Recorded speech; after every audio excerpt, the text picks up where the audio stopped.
ربیہ جب سے گھر میں آئی ہے سب لوگوں کی نگاہیں دوبارہ سے اس کو بہت ہی زیادہ حقارت سے دیکھنے لگ گئی ہے، یہاں تک کہ اب تو ربیہ کو بھی جان نے بھی کہہ دینا ہے کہ بیٹا تم اس گھر کو چھوڑ کر چلی جاؤ، تمہاری وجہ سے میری بانو مر گئی ہے، جس پر سربلند یہ ساری کی ساری باتیں سن لیتا ہے۔ سربلند آ کر اپنی امی کو یہ کہتا ہے کہ ایسا نہیں ہو سکتا، ربیہ کو میں لے کر آیا تھا اور اب اس کو میں ہی اپنا نام دوں گا، میں ان سے نکاح کر لوں گا تاکہ کوئی بھی ان کو گھر سے نکلنے کو نہ کہے، پھر تو آپ لوگوں کو کوئی مسئلہ نہیں ہوگا نا کہ میں نے اس کو اپنے ساتھ کیوں رکھا ہوا ہے۔ جس پر پاس کھڑی ربیہ ہکی بکی رہ جاتی ہے کہ یہ سب کچھ کیا ہو رہا ہے، جس پر اس کی امی اس کو کہتی ہے کہ یہ تم کیا باتیں کر رہے ہو، ابھی تو بانو کی مٹی بھی نہیں ٹھنڈی ہوئی اور تم ایسی باتیں کر رہے ہو، جس پر سربلند کہتا ہے کہ نہیں، یہی میرا آخری فیصلہ ہے، میں ربیہ سے آج ابھی اور اسی وقت نکاح کروں گا تاکہ آپ لوگ ساری کی ساری باتیں بھلا دیں اور اس کو اس گھر میں رہنے دیں، آپ لوگ کیوں سمجھ نہیں رہے، اس کی جان کو خطرہ ہے۔ جبکہ دوسری طرف ترسم خان کو یہ بات پتہ چل گئی ہے کہ ربیہ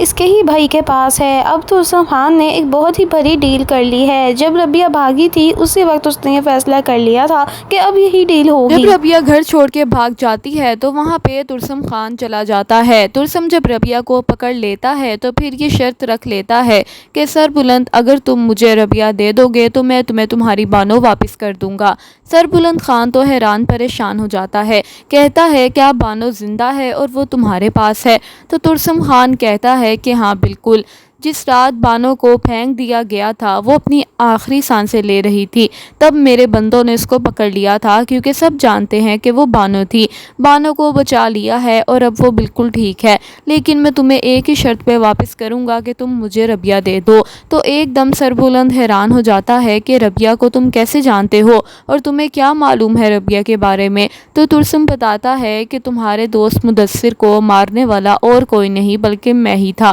اتنے میں سربلند خان کو تو بہت زیادہ غصہ آ جاتا ہے، وہ کہتا ہے کہ ترسم تم اور کتنا گرو گے، ایک ایک کر کے تم نے ہمارا سارا گھر برباد کر دیا، میرا دوست تک تم نے مجھ سے چھین لیا اور اب تم ربیہ مانگ رہے ہو۔ مدثر نے جاتے ہوئے ربیہ میرے حوالے کی تھی اور میں اس کی حفاظت کی خاطر اپنی جان تک دے دوں گا۔ اتنے میں ترسم کہتا ہے کیا تمہیں ربیہ زیادہ عزیز ہے، بانو عزیز نہیں ہے؟ سربلند خان کو تو اس وقت پہ کچھ سمجھ نہیں آ رہا ہوتا کہ آخر وہ کس کا نام لے اور کس کا نام نہ لے۔ اتنے میں سربلند کہتا ہے کہ دیکھو ترسم، تم بانو کو کچھ بھی مت کہنا، اور ابھی تو فی الحال میں ربیہ کو لے کے جا رہا ہوں، ربیہ اس کو مل جاتی ہے، لیکن میں تمہیں سوچ سمجھ کے ضرور جواب دوں گا، تب تک میری بانو کو کچھ بھی نہ کہنا۔ ترسم کہتا ہے کہ تم سوچ لینا اور جلد جواب دے دینا ورنہ تم بہت بڑا نقصان اٹھاؤ گے۔ ترسم جان پوچھ کے سربلند کو ایسی باتیں کرتا ہے تاکہ سربلند اس کو ربیہ دے دے۔ خیر کافی دن گزرتے ہیں تو سربلند یہ سوچ میں پڑ جاتا ہے کہ آخر وہ کرے تو کرے کیا،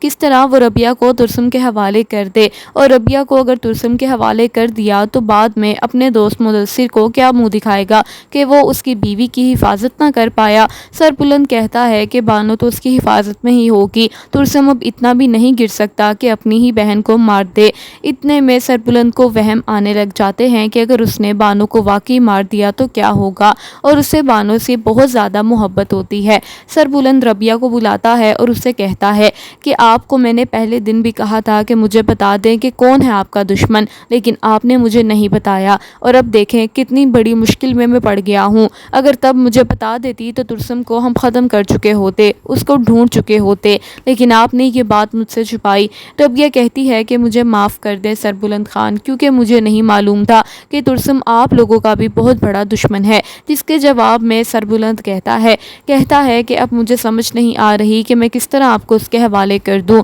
ربیہ کہتی ہے کہ بانو کی جگہ اگر مجھے وہ لے کے جاتا ہے تو لے کے جانے دے، کیونکہ میں آپ لوگوں پہ بوجھ ہی بن کے بیٹھ گئی ہوں، ترسم مجھ سے کچھ بھی نہیں چاہتا، نہ ہی مجھے نقصان پہنچائے گا، اگر میں اس سے نکاح کر لوں گی تو وہ خوش ہو جائے گا۔ جس کے جواب میں سربلند کہتا ہے کہ اب میں ایک ایسی چال چلوں گا جس سے آپ بھی بچ جائیں گی اور بانو بھی آ جائے گی۔ سربلند اپنی ماں کو بتا دیتا ہے، کہتا ہے کہ یہ سب کچھ ہو گیا ہے اور ترسم نہیں کیا ہے، تو اب میں جو کرنے جاؤں گا ترسم یاد ہی رکھے گا۔